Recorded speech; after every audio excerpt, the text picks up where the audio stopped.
like, do we actually have two parties? Do we have one party? Like the whole uniparty thing. Right. It's kind of true. Right. So, I mean, my sort of rough guess is that while I think maybe 3/4 of the graft is Democratic, I think there's like maybe, I don't know, 20, 25% that's Republican. So they've like basically most of the graft is going to the Democrats, but they throw some bones to the Republicans too. So then they're in on it, and it's not like there's zero graft on the Republican side. To be clear. Oh, there's plenty of conservative that are insider trading in Congress. Yeah, plenty.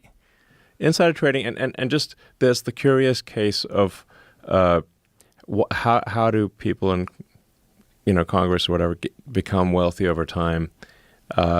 Extremely wealthy. Yes. On a $170,000 a year salary. It's like literally impossible. Yeah. No one else does that. It's literally impossible. If you find out this guy has a $170,000 a year job, you're like, oh, he's doing okay. He's all right. Yeah. And then you're like, wait a minute, why does he have $50 million? Yes. What is he doing? Correct. Yeah. And I think like the more accurate thing would be to say like, what is the family value increase? Meaning like, how much does their spouse earn? Do they have a mysteriously wealthy spouse? Right. Right. And do they have a spouse that's really good at insider trading? Yeah. Like Paul Pelosi. Really good. Yeah, he's great at trading. He's such a good trader. Yeah. So there's that's why I actually posted on X, like, I think maybe we should pay politicians more, frankly, because it reduces the forcing function for graft. I think maybe we should either pay politicians nothing or maybe a lot more. It's like somewhat maybe counterintuitively, if politicians got paid a lot more, then they wouldn't feel like that there's so much of a forcing function for them to accept corrupt money. Yeah, but the problem is if you paid them a lot more, they're still not going to make as much money as they would insider trading. But it's less of a forcing function. Yes. Well, let me put it this way. Like if you say like somebody's got a, let's say they got like whatever, some kids in D.C. and like it's expensive. It's like expensive place to live. The schools are terrible, so like they need to send their kids to like some kind of private schooling situation. They literally cannot afford that. They cannot afford that right now. So then you get into the situation, well, from their standpoint, well, they've got to, they'll say they're doing it for their family. They're doing it for their kids. Well, especially if it's legal, and it currently is. You kind of be silly to not do that.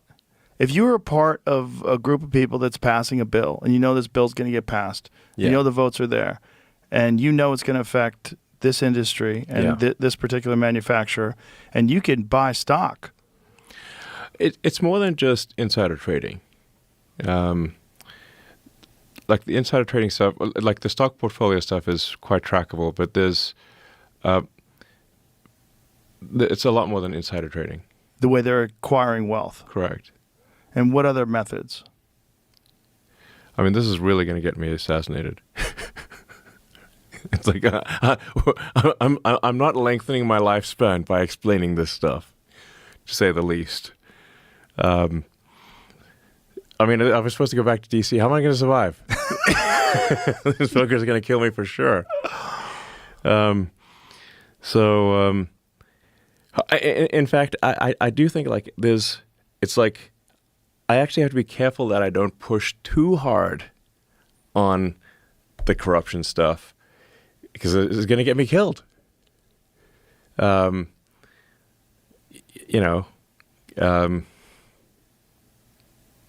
Yeah. It's like I was actually thinking about that on the plane flight over here. It's like if I push too hard on the corruption stuff, people get desperate is the issue. Right. Then they say like, okay, if the money flow cuts off, then okay, they can't afford school for their kids. Right. Then they're like, well, fuck you, I'm going to kill you for my kids, type of thing. Yeah. Then it's like, oh, geez, okay. Did you ever see that video? I think it was an O'Keefe video where they've got this guy undercover, and he's explaining. They're talking to this guy. He thinks he's on a date, and he's explaining. It's always a guy on a date. Yeah. Explaining how they can nudge someone to go and do something horrible, and they recognize this person has problems. They find an asset. Yeah. Yeah. Totally. Well, this is what I think. Like for that Butler situation, for that assassin, you don't. It's kind of like that funny looking sport, curling. Mm-hmm. You know, where they have like the stone on the ice, and then they throw the stone, and then there's someone that's like brushing the ice, but you can't you can't touch the stone. Right. All you can do is just change the path of the stone a little bit, but you keep brushing the ice, and you can steer that stone right into the bullseye. That's what I think happened in Butler. That's what I think happened with that assassin. Yeah. If you can find the trail of breadcrumbs, it's going to be like curling. Somebody was brushing the ice.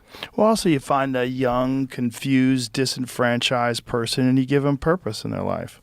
Just brush the ice. Yeah, and also keep brushing the ice. Eventually, it's going to hit the bullseye. If you're in a position of authority or some like big-time government person, you're talking to this person. All of a sudden, this person's a valuable asset. They're going to help America, and you're going to do this thing, and you're going to be our top assassin from here on out. You could talk people into doing a lot of things. That's why cults are around, right? No, exactly. Yeah. I mean, there are suicide bombers. I mean, the Butler guy was a suicide assassin. The second guy that tried to kill him on the golf course was also a suicide assassin. From what I read, the Secret Service member that saw the gun pointing out fired several shots, none of which hit the assassin. But they could have. Like if those shots had hit the second assassin, he would be dead too. Right. So both of them were, on a. I mean, they were on a suicide mission. Both of them. One actually got killed. One of them didn't get killed, but he could have been killed if the bullets had hit him. And you don't hear anything about him either. There's a lot more about that guy than the first guy. I mean, you look at his background. Yeah. He looks like, unhinged. Yeah, totally unhinged. Yeah. The first guy, there's no. I'm not aware of any evidence that shows like that he's so unhinged as to be a suicide assassin. No. The second guy, like, okay, yeah, sure. Well, 2 years before, he's acting in commercials. Yeah, he got high score in his SATs. Yeah.